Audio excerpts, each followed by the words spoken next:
রাধে রাধে বন্ধুরা, কেমন আছো তোমরা সবাই? আশা করি অনেক ভালো আছো। আমরাও কিন্তু ভগবানের কৃপায় ভালোই আছি। আমার নতুন আরও একটি ব্লগে তোমাদের সবাইকে জানাই অনেক ভালোবাসা, অনেক স্বাগত। প্লিজ বন্ধুরা, আজকের ভিডিওটি স্কিপ না করে পুরো ফুল দেখো। আশা করি আজকের ভিডিওটি ভালো লাগবে। আর আমি কিন্তু আজকে আমার পুরো রান্নাঘরটা একদম ডিপ ক্লিন করব, সেটাই তোমাদের সঙ্গে আজকে শেয়ার করব যে আমি কিচেনটা কিভাবে ক্লিন করি।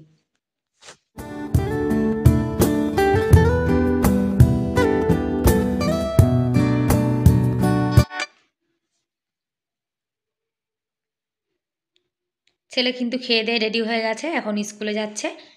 আর আমার কিন্তু আজকে অনেক সকাল সকাল রান্না বান্না হয়ে গেছে, কেননা আজকে কিচেনটা তো ডিপ ক্লিন করব, যার জন্য কিন্তু অনেক সকাল সকাল উঠে আমি কাজবাজ করে নিয়েছি। আর আজকে কিন্তু সকালে হালকা হালকা ঠান্ডাও আছে। আর নিম গাছের পাতাগুলো কিন্তু অনেকটা ঝরে গেছে, আরও কিছু কিছু হলুদ পাতা আছে, সেগুলো সব পড়ে যাবে। তারপরে কিন্তু পুরো নিম গাছটা ফাঁকা হয়ে যাবে, তারপরে ধীরে ধীরে কচি পাতা আসবে। আর এই সময় কিন্তু সব গাছের পাতায় যেন তো ঝরে পড়ে যায়। আর এই নিম গাছের এত পাতা ঝাড় দিয়েছি, মানে পাতা ঝাড় দিয়ে আমরা সবাই একদম পাগল হয়ে গেছি। দেখো, ঝাড় দেওয়ার পরে আবার কিন্তু আধা ঘন্টার পরে পুরো রাস্তাটা নোংরা হয়ে গেছে। আজকে সকালে আলু মটর করেছি, লঙ্কা ভাজা করেছি, রুটি করেছি, এদিকে লস্যি, মানে আজকে সকালের এটা খাবার। আর দুপুরের রান্নাবান্নাও কিন্তু আমি করে নিয়েছি।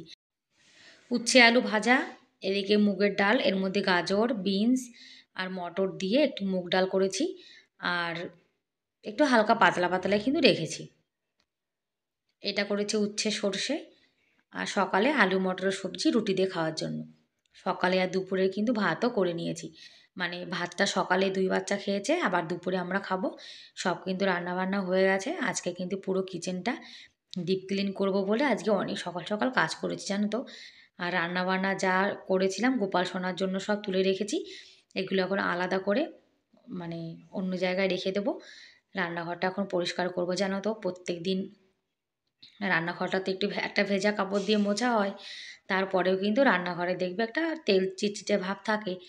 যার জন্যে আজকে পুরো রান্নাঘরটা সুন্দর করে পরিষ্কার করব। আর ডাব্বাগুলো সব পরিষ্কার করব আজকে। আর যেগুলো পরিষ্কার না করব সেগুলো আলাদা করে রেখে দিয়েছি, মানে ওই যে বাসনপত্রগুলো। আর তেলের ডাব্বাগুলোও পরিষ্কার করব আজকে। মশলার যা ডাব্বা আছে সেগুলো সব এখন নামিয়ে নিচ্ছি। আর মশলার ডাবায় কিন্তু অনেকগুলো মশলা আছে, যার জন্য এটা জল দিয়ে একদম ভিজিয়ে ধোবো না, এটা আমি হালকা করে মুছে নেব। তোমাদের সঙ্গে শেয়ার করব যে আমি ডাব্বাগুলো ঘরে বসে কি করে পরিষ্কার করি। কেননা মশলা রয়েছে তো, এখন যদি আমি সিঙ্কে নিয়ে ধুতে যাই তাহলে কিন্তু ডাব্বার মধ্যে জল চলে যেতে পারে। আর জল গেলে কিন্তু মশলাগুলো সব খারাপ হয়ে যাবে। আর যে বাসনপত্রগুলো মানে ধোয়া সব ছিল সেগুলো এখন আলাদা করে রেখে দিচ্ছি। আজকে এই যে মানে যে কাপড়গুলো বেছানো রয়েছে, কাগজগুলো, সে কাগজগুলোও ধোবো। আর রান্নাঘরটা কিন্তু মানে 10-15 দিন পরে পরে একবার একটু সুন্দর করে ডিপ ক্লিন করতে হয়, তাহলে কিন্তু রান্নাঘর একদম চকচকে থাকে। আর এটার মধ্যে তেল রাখা ছিল, দেখো কি অবস্থা হয়েছে। মানে যে পাত্রটায় তেল রাখা থাকে সেটাও দেখবে একদম অয়েলি অয়েলি হয়ে যায়। আর এখন এই র্যাকগুলোও কিন্তু আজকে ধোবো আমি। র্যাকগুলো অনেক দিন হয়ে গেছে, ধোয়া হচ্ছে না। আজকে যার জন্য সব কাজবাজ করেছি, জানো তো। এইসব ডিপ ক্লিন করতে গেলে অনেকটা সময় কিন্তু চলে যায়, যার জন্যে হাতে সময় নিয়ে কিন্তু কাজগুলো করতে হয়। আর বন্ধুরা, আজকের ভিডিওটি কেমন লাগলো কমেন্ট করে কিন্তু অবশ্যই জানিও। আর ভিডিওর কোনো অংশ ভালো লেগে থাকলে প্লিজ একটা লাইক করে দিও।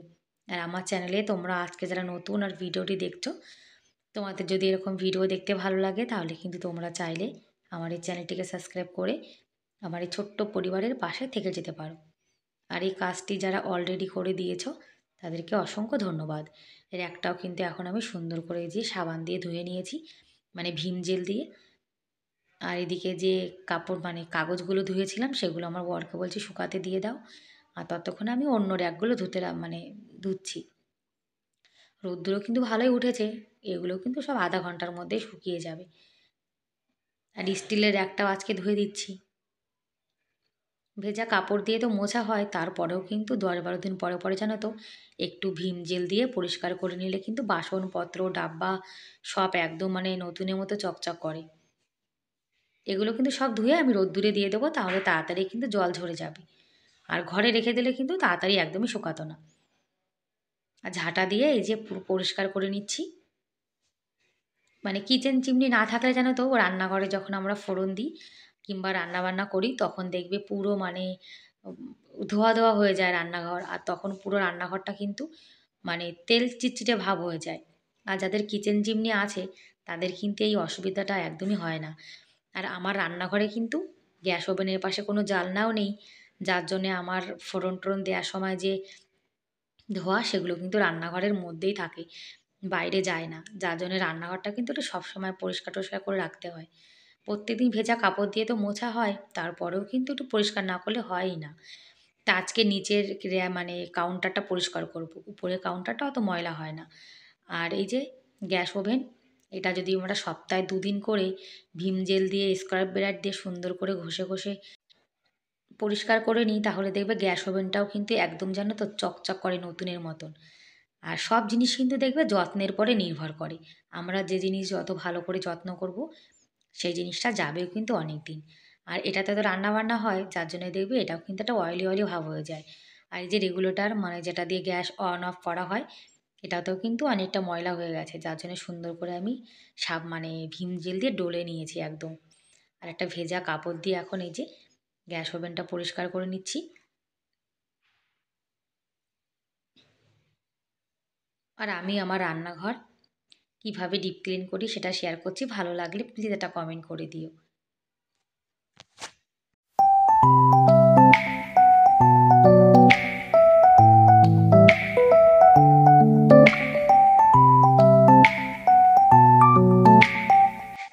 গ্যাস ওভেনটা কিন্তু একদম দেখো চকচক করছে। এভাবে যদি তোমরা সপ্তাহে ২ দিন করে গ্যাস ওভেনটা পরিষ্কার করো এভাবে ভিম জেল দিয়ে, তাহলে দেখবে একদম মানে চকচকে হয়ে যাবে। আর ইন্ডাকশান ওভেনটাও কিন্তু একটা ভেজা কাপড় দিয়ে পরিষ্কার করলাম। এটা আর কিন্তু আমি মানে ভিম জেল দিয়ে পরিষ্কার করিনি, কারণ ইন্ডাকশান ওভেন তো ইলেকট্রিক, খারাপ হয়ে যেতে পারে। আর এখন ডাব্বাগুলো এই যে আমি একটা স্ক্রাব ব্রাইট দিয়ে ভিম জেল দিয়ে ঘষে ঘষে পরিষ্কার করে নিচ্ছি। কেননা এতে তো অনেক মশলা রয়েছে, এখন বাথরুম মানে সিঙ্কে নিয়ে ধুতে গেলে তাহলে কিন্তু মানে এই মশলার ডাব্বার মধ্যে জল চলে যেতে পারে। যার জন্য আমি ভিম জেল দিয়ে এভাবে একটু মানে ঘষে ঘষে পরিষ্কার করে নিচ্ছি। তাহলে ডাব্বাগুলো কিন্তু মানে জলে ধুয়ে যেরকম পরিষ্কার হয়ে যায়, সেরকম কিন্তু হয়ে যাবে। আর ডাব্বার উপরে দেখবে রান্না করতে করতে একটা অয়েলি অয়েলি ভাব হয়ে যায়। আর ভেজা কাপড়টা এই যে এটা দিয়ে পরিষ্কার করে নিচ্ছি। আর ভেজা কাপড় কিন্তু আমার কাছে দুটো আছে একই রঙের, একটা দিয়ে গ্যাস ওভেন পরিষ্কার করেছি আর একটা দিয়ে কিন্তু ডাব্বাগুলো পরিষ্কার করছি।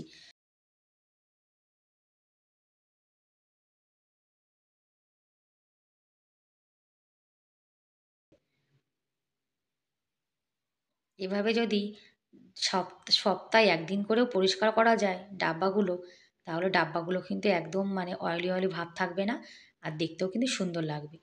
আর মশলার ডাব্বাগুলো নোংরা থাকলে কিন্তু ভালো লাগে না। দেখো এখন সবকটা কিন্তু চকচক করছে। আর মশলার ডাব্বা নোংরা থাকলে জানো তো আমার না একদম ভালো লাগে না। আর মশলার ডাব্বাগুলো এখন নিয়ে যাচ্ছি একটু রোদ্দুরে রেখে দেবো। কেন ডাব্বাগুলো তো আমি একটু মানে ভিম জেল দিয়ে পরিষ্কার করেছিলাম, ভেজা কাপড় দিয়ে মুছেছিলাম, একটু জল জল ভাব ছিল, যার জন্য এখন ১০-১৫ মিনিট ভালো করে রোদ্দুরে রেখে দেবো।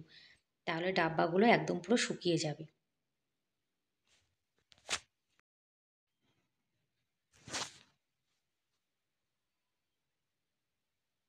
আর রোদ্দুর তো ভালোই উঠেছে।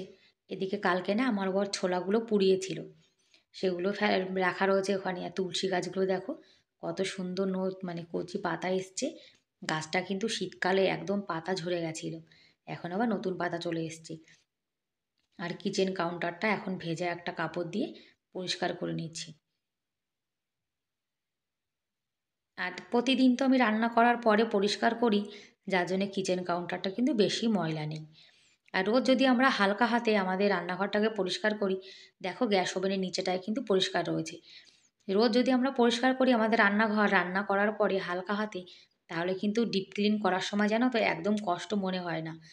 আর যদি মানে কখনোই রান্নাঘর পরিষ্কার না করা হয়, তারপরে অনেক দিন পরে যখন রান্নাঘর পরিষ্কার করবে দেখবে অনেক কষ্ট হয় কিন্তু। আর রান্নাঘরটা ময়লাও কিন্তু ভীষণ হয়ে যায়। দেখো এ পাশটাও কিন্তু পরিষ্কার হয়ে গেছে। আর এই যে স্টিলের র্যাকটা রয়েছে, এটাতে তো অনেক বাসন রয়েছে, এটা তো খুলেও পরিষ্কার করতে পারবো না, যার জন্য একটা ভেজা কাপড় দিয়ে পরিষ্কার করে নিচ্ছি। আর এটা কিন্তু মানে মোছার সময় অনেক সাবধানে মুছতে হয়, এতে আমার ধার ধার রয়েছে তো হাত কেটে যেতে পারে।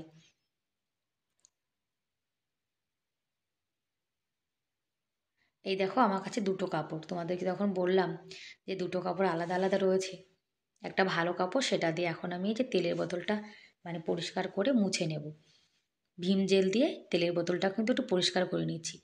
কেননা তেলের বোতলের গায়ে দেখবে তেল দিয়ে যখন আমরা রান্না বান্না করি তখন একটু অয়েলি অয়েলি ভাব হয়ে যায়। এরকম যদি একটু বোতলটা পরিষ্কার করে নেওয়া যায় তাহলে বোতলটা কিন্তু একদম মানে চকচক করবে, আর অয়েলি অয়েলি ভাব কিন্তু একদমই থাকবে না। ভীম জেল জানো তো, ভীম জেল ভীষণ ভীষণ মানে কাজে লাগে। বাসন ধুতেও যেমন কাজে লাগে, সেরকম কিন্তু অন্য কোনো জিনিস পরিষ্কার করলেও কিন্তু দেখবে চকচকে হয়ে যায়। আর স্ক্রাবের এটাকে ভালো করে মানে ঘষে নিয়েছিলাম, আর এখন একটা ভেজা কাপড় দিয়ে সুন্দর করে মুছে নিচ্ছি। দেখো বোতলগুলো কিন্তু সব পরিষ্কার হয়ে গেছে। দেখো তেলের বোতলে এই যে মানে ঢাকনাটা, এটাই কিন্তু বেশি ময়লা হতো, পুরো দেখো পরিষ্কার হয়ে গেছে। সপ্তাহে একদিন করে যদি তেলের বোতল এরকম পরিষ্কার করা যায়, বোতলগুলো কিন্তু একদম ময়লা হবে না, আর সুন্দর নতুনের মতোই কিন্তু থাকবে।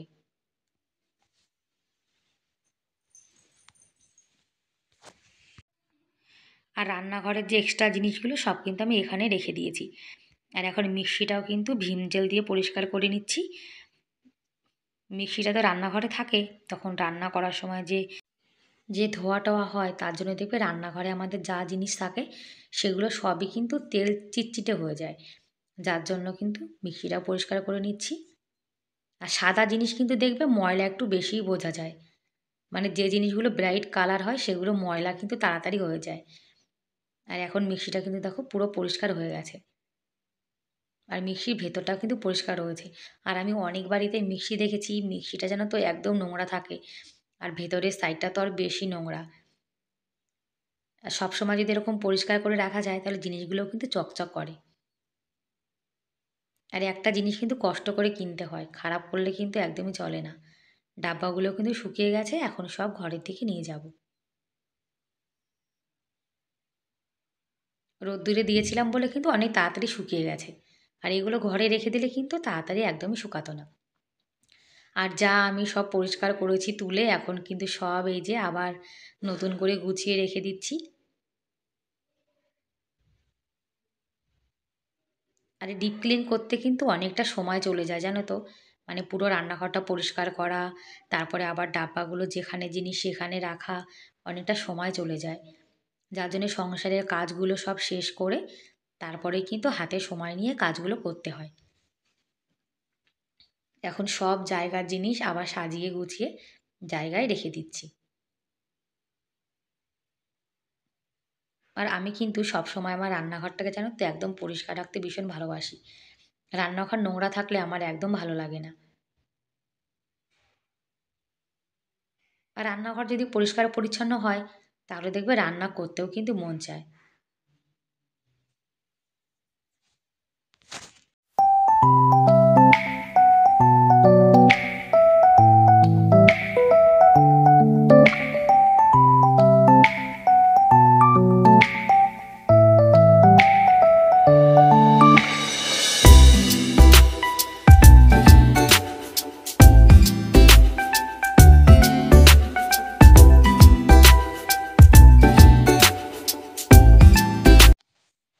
আর এই যে ছোট র্যাকটা দেখছো, এই র্যাকটা কিন্তু অতিরিক্ত ছোট হয়ে গেছে।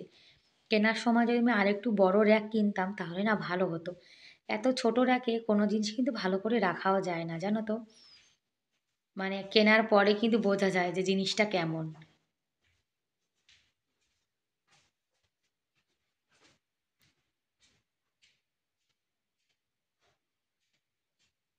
আর এপাশে যে ডাব্বাগুলো দেখছো এগুলো কিন্তু সবই নিরামিষ, গোপাল সোনার জিনিস। আর এই ছোট্ট বোতলটাতে কিন্তু আমি সাদা তেল রাখি, তেলটা এটাতে শেষ হয়ে গেছিলো, আবার ঢেলে রেখে দিচ্ছি। এই তেলটা দিয়ে কিন্তু পরোটা বানানো হয়। ব্যাস, আর রান্নাঘর কিন্তু একদম সুন্দর করে ডিপ ক্লিন করে আবার সব জিনিস কিন্তু জিনিস জায়গাতে রেখে রান্নাঘরটা গুছিয়ে নিয়েছি। গ্যাস ওভেনটা কিন্তু এখন পরিষ্কার হয়ে গেছে। আর এরকম গোছানো গাছানো রান্নাঘর দেখলে দেখবে রান্না করতেও কিন্তু মন চায়। আর আমার জানো তো রান্নাঘর সাজিয়ে রাখতে ভীষণ ভালো লাগে।